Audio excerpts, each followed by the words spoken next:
আইনের একটা ফাঁক ফোকর কিন্তু তারা পাচ্ছে। আইনে কিন্তু ওই যে জুভেনাইল হিসাবে তারা একটা বিশেষ সুবিধা কিন্তু পাচ্ছে। আমাদের এখানে যে সমস্যাটা আমরা দেখি যে কিশোর গ্যাং আজকে আমাদের সামনে এইভাবে প্রকাশিত হয়েছে, কিন্তু কিশোরদের সন্ত্রাসী কর্মকাণ্ডে অংশগ্রহণ সেই 70-এর দশক থেকে যদি আপনি খেয়াল করেন, যেমন আমরা দেখেছি না সেটা তো যুগে যুগেই ছিল, এটা তো একদম সবসময় ছিল, কিন্তু ধরেন এটা কিভাবে ধারাবাহিকভাবে বিবর্তনের মধ্য দিয়ে আজকের এই জায়গাটায় আসছে। আপনি দেখেন এক সময় ছাত্রাঙ্গনে আমরা অস্ত্রের ঝনঝনানি দেখেছি, এবং আমরা দেখেছি ওই অস্ত্র আনা নেওয়া বহন করা এটা ওই কিশোরদের উপর ডিপেন্ড করতে হতো, তাদের মাধ্যমে কিন্তু যেত। এবং পুলিশ বলেন, আইন শৃঙ্খলা রক্ষাকারী বাহিনী বলেন, আপনার ইন্টেলিজেন্স এজেন্সি বলেন, তারা কিন্তু সন্দেহের ঊর্ধ্বে রাখতো। 10, 12, 13 বছরের বাচ্চাদের ওইভাবে সন্দেহ করতো না, ফলে তাদেরকে ব্যবহার করতো।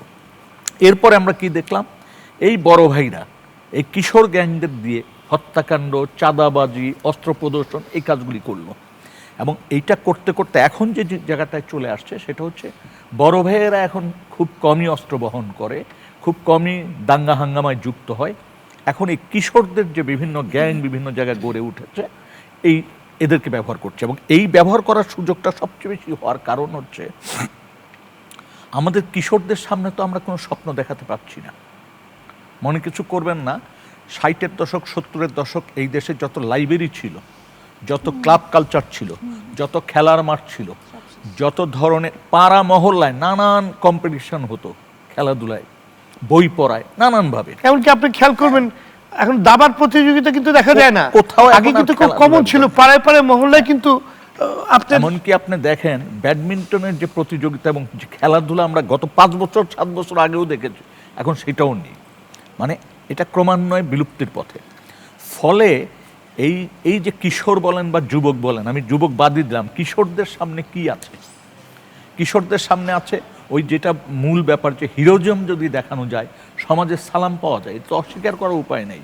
আপনি কিশোর গ্যাংকে ওই সমস্ত এলাকায় যেইভাবে রেসপেক্ট করে মানুষ, কিন্তু দুটো জিনিস, ক্ষমতার বহিঃপ্রকাশটা দুইভাবে দেখে। একটা হচ্ছে তাকে কিভাবে মানুষ নিচ্ছে, আর একটা হচ্ছে তার অর্থ কিভাবে আসছে। এই দুইটা জিনিস কিন্তু খুবই গুরুত্বপূর্ণ, এবং এই দুইটা জিনিসই কিন্তু এখন কিশোর গ্যাংদের কাছে মানে একেবারে মানে জোয়ারের পানির মানে বন্যার পানির মতো তাদের হাতে চলে আসছে।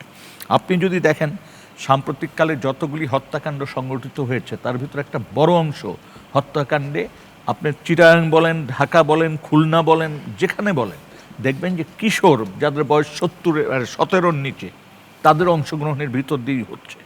এখন এর পিছনে যদি আপনি একটু খেয়াল করেন, তাহলে দেখবেন এই কিশোররা যেমন নিজেরা সংগঠিত হয়ে কিছু অপরাধ করে, অধিকাংশ অপরাধের সাথে এদের বড় ভাইরা যুক্ত থাকে। অর্থাৎ বড় ভাইদের নির্দেশনা মোতাবেক এরা কিন্তু বিভিন্ন জায়গায় ঘটনাগুলি ঘটায়। আর সবচেয়ে মানে যে বিষয়টা, এরা অধিকাংশই এখন আইন শৃঙ্খলা রক্ষাকারী বাহিনীর সন্দেহের বাইরে থাকে। এমনকি পরিবারের ভিতরেও কিন্তু তাদেরকে খুব বেশি সন্দেহ করা হয় না। আর আরেকটা জিনিস সবচেয়ে জরুরি, সেটা হচ্ছে আমাদের সমাজে, এই সমাজে কি করে কিশোর গ্যাং টিকে আছে? টিকে আছে, সমাজ তো আপনি নীতিহীন একটা অবস্থায়, নৈতিকতা বর্জিত একটা সমাজে আমরা চলে আসছি। আগে আমাদের ছোটবেলায় আমরা যেটা দেখেছি, পাড়ার আমার 1 বছরের সিনিয়র যে ভাইটা ছিল, আমি যখন ক্লাস 8-এ পড়ি, যখন ক্লাস 9-এর একজন সিনিয়র ভাই ছিল, তার সামনে তো আমি মানে চিন্তাই করা যায় না তার সামনে যাওয়া, তার সাথে বেয়াদবি করা, তার প্রশ্ন করা তো দূরের কথা। এমনকি আমরা যখন ক্লাস 9-এ উঠলাম, আমাদের স্কুলে তখন 10-এর ছাত্ররা পড়তো দোতলায়, আমরা ওই সিঁড়ি দিয়ে দোতলায় উঠতে সাহস পেতাম না।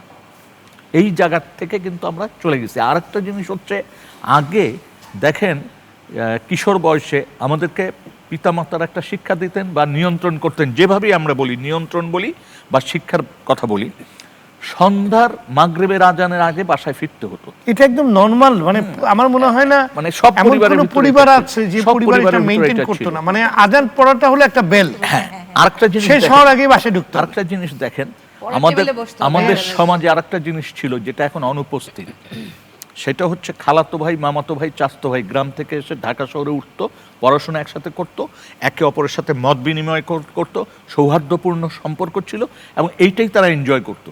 এখন সেই ব্যবস্থাটা একেবারে নেই। আমি আমার ভিতর চলে আসছি। না তাছাড়া আমরা তো কত কবিতার আসর দেখেছি, এখন আর সেই আপনি- জায়গাগুলি নাই। মানে এই যে প্র্যাকটিস গুলো এগুলো তারপর একদম আপনি কি এখন কোনোদিন সন্ধ্যার সময় কোনো গানের আওয়াজ পান? আগে তো রেওয়াজ করতো মেয়েরা, সেটা কিন্তু নেই, একদম নেই। ভোরে আর ছেলে সন্ধ্যায়। কি মেয়ে। ভোরবেলা খুব সকালে। সন্ধ্যায় বেশি এটা পাওয়া সন্ধ্যায় যেত। বেশি পাওয়া যেত, বিকাল 5টা এখন 4টা আর নাই। 5টা থেকে। এমনকি ধরেন অনেকগুলি জিনিস কালচারালি অ্যাবসেন্ট হয়ে গেছে।